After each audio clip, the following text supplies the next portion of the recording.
विशेष करके प्रभु के दास पास्टर दिलीप जी का मैं धन्यवाद करता हूँ जिन्होंने आज मुझे यहाँ पर आमंत्रित किया, विशेष करके आपके बीच में आकर प्रभु के वचन से बताने के लिए, सिखाने के लिए परमेश्वर का उसके लिए बहुत बहुत धन्यवाद। और आप सभी का धन्यवाद कि आप सब परमेश्वर के सानिध्य में पाए जाते हैं। और आइए परमेश्वर के वचन की ओर चले, बने पाए प्रार्थना के साथ हम बैठे कि आज का वचन हमें से प्रत्येक के लिए आशीष और अनुग्रह का कारण होने पाए। मेरे साथ निकालिएगा थोड़ी देर के वचन के ध्यान के लिए हम चलेंगे। बहुत ही जाने माना परिचित अनुच्छेद है जो कि प्रेरितों के काम की किताब, और उसके दूसरे अध्याय में हम चलेंगे और उसके 41वें पद को और 42वें पद को कोई आज सुबह के समय हमारे बीच में पढ़ करके सुना सकते हैं तो जरूर सुनाइएगा। प्रेरितों के काम उसका दूसरा अध्याय उसके 41 और 42 पद को हम देखेंगे कि परमेश्वर के वचन वहां पर क्या कहते हैं। जल्दी से कोई पढ़ सकते हैं तो पढ़ सकते। तो जिन्होंने उसका वचन ग्रहण किया, और जितनों ने उसका वचन ग्रहण किया उन्होंने बपतिस्मा लिया, और उसी दिन 3000 मनुष्य के लगभग उनमें मिल गए। और उसी दिन 3000 के मनुष्य लगभग उनमें मिल गए। और वे प्रेरितों से शिक्षा पाने, और मिलने के बाद वो क्या करने लगे? प्रेरितों से शिक्षा पाने और संगति रखने में, और दूसरा कहता है संगति रखने, और रोटी तोड़ने में, और तीसरा कहता है रोटी तोड़ने, और प्रार्थना करने में, और चौथा लिखा है प्रार्थना करने में क्या रहे? नवनीन रहे। होने पाए परमेश्वर इस वचन के पढ़े और सुने जाने के द्वारा हम सभी को आशीष प्रदान करें। एक छोटे से प्रार्थना करेंगे, हम आगे की तरफ बढ़ेंगे।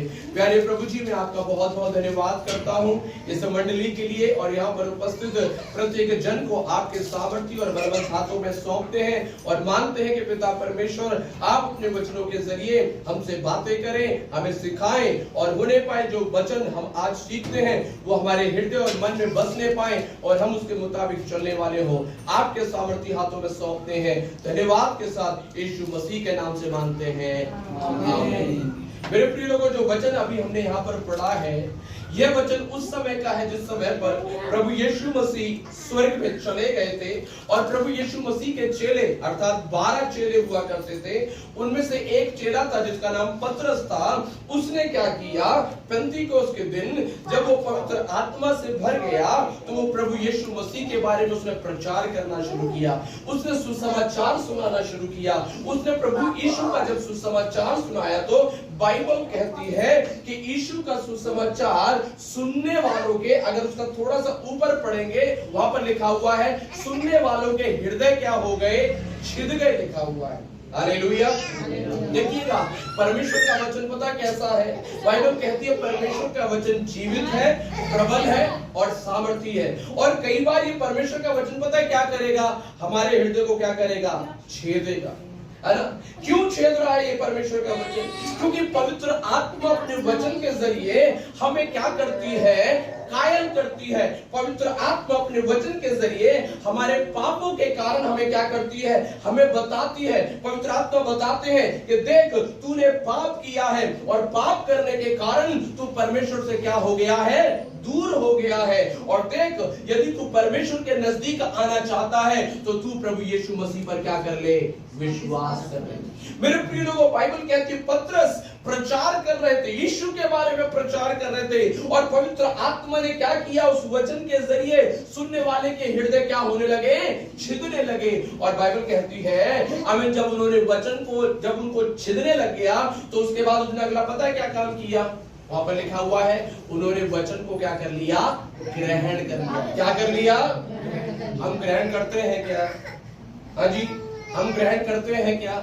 हम हर एतवार कई बार विश्वासी लोग कलीसिया में आते हैं, परमेश्वर के वचन को सुनते हैं, और परमेश्वर का वचन सुनने के बाद पता है क्या बोलेंगे? आकर के हो सकता है पादरी साहब के पास आकर के बोले, पास्टर जी, भैया जी, आज आपने बहुत अच्छा वचन सुनाया, आज का वचन बहुत अच्छा था। वो तो अच्छी बात है, लेकिन क्या आपने ग्रहण किया? क्या पास्टर जी तो अच्छा वचन सुनाते हैं, क्योंकि बाइबल का वचन हमेशा अच्छा रहता है, लेकिन सवाल यह है कि उस वचन को सुनने के बाद क्या हम उसे क्या करते हैं, ग्रहण करते हैं या नहीं करते हैं। प्रभु के वचन में लिखा हुआ है, सुनने वालों के हृदय छिद गए और उन्होंने वचन को सुनकर के उसको क्या कर लिया, ग्रहण कर लिया।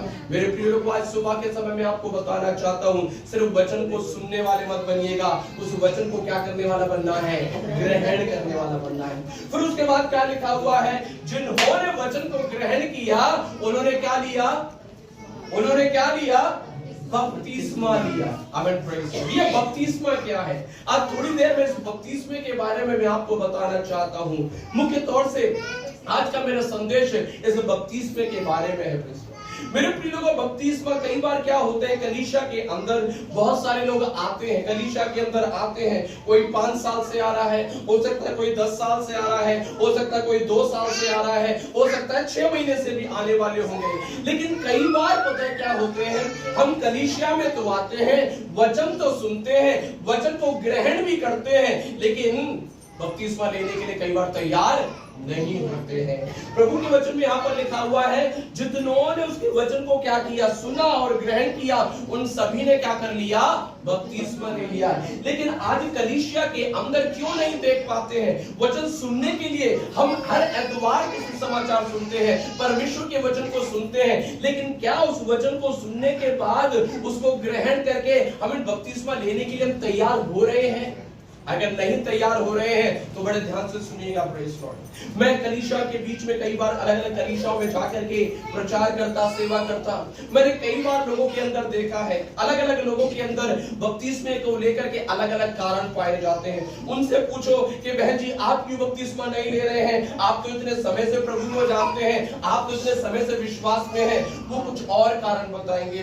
दूसरे व्यक्ति से पूछेंगे, वो अलग कारण बताएंगे। लेकिन आज मैं आपको बताना चाहता हूं, ये बपतिस्मा आखिर क्या है और क्यों हमें बपतिस्मा लेना चाहिए। मुझे नहीं मालूम जो लोग यहाँ पर बपतिस्मा अभी तक नहीं लिए हैं, आपके मन के अंदर क्या कारण है, कौन सी बात है जो आपको बपतिस्मा लेने से रोक रही है। लेकिन मैं आपको आज बताना चाहता हूँ बपतिस्मा क्या है और बपतिस्मा हमें क्यों लेना है।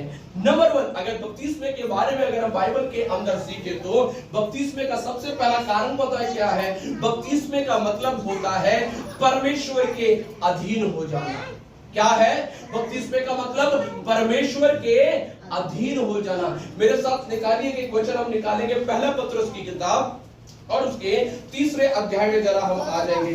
पहले पतरस की किताब और उसका 3रे अध्याय और उसके 3रे अध्याय के 21वें पद को जरा पढ़िएगा कि प्रभु का वचन क्या कहता है। पहला पतरस 3रा अध्याय उसका 21वां पद, जल्दी से। और उसी पानी का दृष्टांत भी अर्थात बपतिस्मा यीशु मसीह के जी उठने के द्वारा अब तुम्हें बचाता है। उससे शरीर से के मेल और दूर करने का अर्थ नहीं है, परंतु शुद्ध विवेक से परमेश्वर के वंश में हो जाने का अर्थ है। आमीन। बपतिस्मे का अर्थ क्या है, बपतिस्मे का मतलब क्या है। बपतिस्मे का मतलब शरीर को धोना नहीं है, बपतिस्मे का मतलब शरीर के मैल को धोना नहीं है। कई बार जिस दिन हम बपतिस्मा लेते हैं, कई बार हो सकता है हमारे मन पे ख्याल आएगा आज नहाने का क्या जरूरत है, वैसे भी पानी में तो उतरना ही है ना। हमें देखिएगा, बपतिस्मे का मतलब शरीर के मैल को दूर करना नहीं है। वहां पर बड़े साफ रीति से लिखा हुआ है, बपतिस्मे का मतलब है परमेश्वर के वश में हो जाना। हालेलुया। परमेश्वर के वश में हो जाना। ये वश में हो जाने का क्या मतलब है। मेरे प्रिय लोगों, एक बात मैं आपको बताना चाहता हूँ। आज जितने लोग यहाँ पर बैठे हुए हैं ना, मैं आपको बताना चाहता हूँ, आप कोई साधारण लोग नहीं हैं। आप कौन से लोग हैं मालूम, आप छुड़ाए हुए लोग हैं। सब लोग बोलेंगे छुड़ाए हुए लोग हैं। छुड़ाए हुए लोग। तेज से बोलिएगा, छुड़ाए हुए लोग हैं। छुड़ाए हुए लोग हैं। आप कौन हैं? आप छुड़ाए हुए लोग हैं। इसका मतलब पहले हम क्या थे, बंधे हुए थे। मेरे प्रिय लोगों, बाइबल बताती है 2 तरह की गुलामी के अंदर में और आप पाए जाते थे और आज ये संसार पाया जाता है। नंबर 1, पहला गुलामी है शैतान की गुलामी। बाइबल कहती है अमीन, परमेश्वर ने जब स्वर्गदूत को उस अमीन हालेलुया इब्लिस को नीचे गिरा दिया तो उसने क्या कर लिया, मानव जाति को अपने अधीन कर लिया। और आज कई बार शैतान हमारे जीवनों में, हमारे हमारे परिवारों में, हमारे घरों के अंदर क्या करता है, कब्जा कर करके रखता है, कब्जा करके रखता है। हम बहुत कुछ करते हैं हमें शैतानी बंधनों से छुटकारा पाने के लिए, लेकिन लेकिन लेकिन हमें वो शैतानी बंधन हमारे जीवन से नहीं चाहते हैं। कारण पता है क्या है? क्योंकि शैतान ने हमें क्या करके रखा हुआ था, गुलाम बना करके रखा हुआ था। हमें मेरे प्रिय लोगों, आज हो सकता है यहाँ पर भी कुछ लोग ऐसे होंगे जिसे शैतान ने एक समय पर जकड़ के रखा हुआ था, जिसे शैतान ने एक समय पर पकड़ के रखा हुआ था, जिसे शैतान ने एक समय पर हालेलुया ऐसा घेर करके रखा हुआ था। बाइबल कहती है लेकिन प्रभु यीशु जब हमारे जीवन में आए, जब हमने प्रभु यीशु मसीह के ऊपर विश्वास किया, तो प्रभु यीशु मसीह ने क्या कर दिया, हमें उस शैतान के बंधन से क्या कर दिया, छुड़ा दिया। हालेलुया। दूसरा और किसकी गुलामी में हम, हमें दूसरा पता है किसकी गुलामी में है, दूसरा है पाप की गुलामी में। पहला मैंने बताया शैतान की गुलामी, दूसरा मैंने आपको बताया पाप की गुलामी। हमें क्या है ये पाप की गुलामी? कई बार कई लोग हालेलुया कई बुरे कामों से क्या करना चाहते हैं, हमें अपने आप को दूर करना चाहते हैं, कई गलत आदतों से अपने आप को दूर करना चाहते हैं, लेकिन चाह करके भी, कोशिश करने के बावजूद भी हम उन बुराइयों से, उन पापों से, उन बुरी आदतों से, उस गलत सोच से क्यों दूर नहीं हो पा रहे हैं? कारण पता है क्या है? क्योंकि इस पाप ने आपको क्या करके रखा हुआ है, गुलाम बना करके रखा हुआ है। लेकिन मेरे प्रिय लोगों, अगर ग्लोरी टू गॉड, अगर ऐसे कोई भी व्यक्ति यहाँ पर बैठा हुआ है, यदि आपके घर में शैतान ने हालेलुया अगर आपको पकड़ के रखा हुआ है, यदि आपके जीवन में पाप ने अगर आपको पकड़ के रखा हुआ है, अगर आपको पाप और शैतान ने गुलाम बना करके रखा हुआ है, मैं आपको बताना चाहता हूं, आप प्रभु यीशु मसीह पर विश्वास कीजिएगा। प्रभु यीशु मसीह मुझे और आपको पाप और शैतान की गुलामी से क्या करते हैं, छुड़ा लेते हैं। हालेलुया, हालेलुया, आमीन, प्रेज़ गॉड, हालेलुया। मेरे प्रिय लोगों, आमीन, परमेश्वर ने अर्थात यीशु ने मुझे और आपको क्या किया, उस पाप की गुलामी से भी छुड़ाया और उस शैतान की गुलामी में से भी क्या कर दिया, छुड़ा दिया। तो इसका मतलब अब हम क्या हो गए, अब हम क्या हो गए, अब हम क्या हो गए, आजाद हो गए ना। यही समस्या है, आज हम क्या हो गए हैं, आजाद हो गए हैं। आज कई लोगों को प्रभु यीशु मसीह ने क्या कर लिया, छुड़ा लिया। कई लोगों को शैतान के बंधन से छुड़ा लिया, कई लोगों को हमें पाप के बंधन से छुड़ा लिया। और जब हम छूट जाते हैं फिर उसके बाद पता है कई बार हम कैसे हो जाते हैं, है ना? कई बार पता हम कैसे जाते हैं, जरा गांव देहात में अगर आप जाएंगे ना तो हमें वहां पर, हमें आप क्षमा कीजिएगा मैं शब्द का इस्तेमाल कर रहा हूँ, आपने कभी सुना है छुट्टा पशु? हमें कुछ जानवर होते हैं, कुछ गाय होती है, कुछ बैल होते हैं, जिन्हें क्या कर दिया जाता है, छोड़ दिया जाता है। उनका कोई रखवाला नहीं है, उनका कोई मालिक नहीं है। हमें उसको बोलते हैं छुट्टा पशु, मतलब छुट्टे हैं, वो छूटे हुए हैं। हमें आपको क्या करेंगे, क्या करेंगे, जिस मर्जी के खेत में घुस जाएंगे, जिस मर्जी के हमें फसल में क्या हो जाएंगे, चले जाएंगे, और क्या करेंगे, हमें जहां मर्जी जाकर के बैठ जाएंगे, जिस मर्जी जो मर्जी पकड़ के क्या कर लेगा, उनका दूध भी निकाल लेगा। मतलब कि हमें वो हमेशा क्या करते रहते हैं, इधर से उधर, इधर से उधर, इधर से उधर होते रहते हैं। कई बार हमारे विश्वासी लोग भी ऐसे ही हैं, वो प्रभु ने मुझे क्या कर लिया, छुड़ा दिया, पाप से क्या कर दिया, छुड़ा दिया, और अमित शैतान से क्या कर दिया, छुड़ा दिया। अब मैं क्या हूँ, आजाद हूँ। इसलिए मैं क्या करता हूँ, एक संडे किस कलीसिया में, दूसरा संडे उस कलीसिया में, तीसरा संडे किस कलीसिया में, चौथा संडे उस कलीसिया में। अब मैं क्या करता रहता हूँ, अब जिस मर्जी के खेत में क्या हो जाता हूँ, जिस मर्जी के खेत में क्या हो जाता हूँ। हेलो, कोई अगर ऐसा है यहाँ पर तो सुन लीजिएगा, परमेश्वर का वचन और परमेश्वर का आत्मा आपसे बातें कर रहे हैं। आप उस छुट्टे पशु के समान नहीं है, आप कलीसिया दर कलीसिया भटकने के लिए नहीं है। परमेश्वर ने आपको छुड़ाया है। इसका मतलब यही नहीं है कि अब आप क्या होते जाए, भटकते रहे। हालेलुया। ऐसे लोगों की आदत मैं बताता हूँ, है ना। अभी ये जो छुट्टा पशु होता है, अभी ये दिन भर क्या करेगा, कभी इधर से खा लेगा, कभी उधर से खा लेगा, कभी उधर से खा लेगा, और कोई भी उसको पकड़ के क्या कर लेगा, उसके दूध को क्या करता है ना। ये जो विश्वासी लोग इधर उधर भटकते रहते हैं ना, अमीन, कई ऐसे लोगों के हाथों में पड़ जाते हैं। वो आपको क्या कर लेंगे, वो आपको अमीन प्रेज़ गॉड, आपकी देखभाल नहीं करेंगे, वो आपकी चिंता नहीं करेंगे, लेकिन वो क्या कर लेंगे, आपके अमीन शरीर के अंदर, आपके परिवार के अंदर या आपकी जेब के अंदर जो आशीष रखा हुआ है ना, उस आशीष को क्या कर लेंगे, ले लेंगे। हालेलुया। मैं आपको बताना चाहता हूँ, मैं और आप उस भटकने वाले विश्वासी के समान नहीं बनना है। मैं और आप भटकने वाले विश्वासी के समान नहीं बनना है, वरन पता मुझे आपको कैसे बनना है। प्रभु यीशु मसीह ने मत्ती रचित सुसमाचार 11 के 28 में ऐसे लिखा हुआ है, प्रभु यीशु मसीह ने कहा, हे बोझ से दबे हुए लोगों, हे सब परिश्रम करने वालों, तुम क्या करो? तुम क्या करो? हम सभी को ये वचन याद है कि नहीं है? हम बस इतना, लेकिन समस्या पता है क्या, हमको बस इतना ही याद है और हम सिर्फ उतना ही पढ़ते हैं, लेकिन उसके बाद आगे प्रभु ने क्या कहा वो हम नहीं पढ़ते हैं। कारण पता है क्या है? आमीन, प्रेज़ लॉर्ड, हमको बस उतना ही पसंद है, लेकिन आगे पढ़िएगा प्रभु यीशु ने क्या कहा। प्रभु यीशु ने कहा, हे बोझ से दबे हुए लोगों, हे परिश्रम करने वालों, तुम मेरे पास आओ, मैं तुम्हें क्या करूंगा? विश्राम दूंगा। अर्थात जो तुम शैतानी बंधनों में पड़े हुए हो, जो तुम हालेलुया पाप के बंधन में पड़े हो, तुम मेरे पास आओ, मैं तुमको छुड़ा लूंगा, मैं तुमको आजाद कर दूंगा। लेकिन आजाद करने के बाद आगे पता प्रभु यीशु ने क्या कहा? आगे लिखा हुआ है, आगे प्रभु यीशु मसीह ने कहा, मेरा जुआ अपने ऊपर ले लो। हालेलुया। मेरे जुए को अपने ऊपर ले लो। ये क्या है जुए का मतलब? आप समझते हैं जुआ क्या होता है? नहीं समझते तो मैं आपको बताता हूँ। एक किसान दो बैलों को अपने खेत में जुताई करने के लिए लेकर के जाता है, लेकिन दो बैलों को कंट्रोल करना एक किसान के काबू की बात नहीं है। तो उनको काबू करने के लिए शैतान पता क्या करता है? उनकी गर्दन पर एक लकड़ी का जुआ रखता है ना? उनके गर्दन पर क्या करता है? एक जुआ रखा जाता है। इंग्लिश में योग बोलते हैं, हिंदी में जुआ बोलते हैं। उस लकड़ी के जुए को जब उनकी गर्दन पर रखता है तो और फिर दो रस्सियों से फिर उनको क्या करना शुरू कर देता है? कंट्रोल, नियंत्रित करना शुरू कर देता है। हालेलुया। बड़े ध्यान से सुनिएगा, प्रभु यीशु मसीह क्या कह रहे हैं? मैंने तुमको छुड़ा लिया है, मैंने तुमको आजाद कर लिया है, लेकिन अब आजाद होने के बाद, छूटने के बाद एक छुट्टा पशु के समान इधर उधर मत भटको, इधर उधर मत जाओ। अब तुम्हारे लिए अवसर है, तुम क्या कर सकते हो? मेरे जुए को अपने ऊपर ले सकते हो। हालेलुया।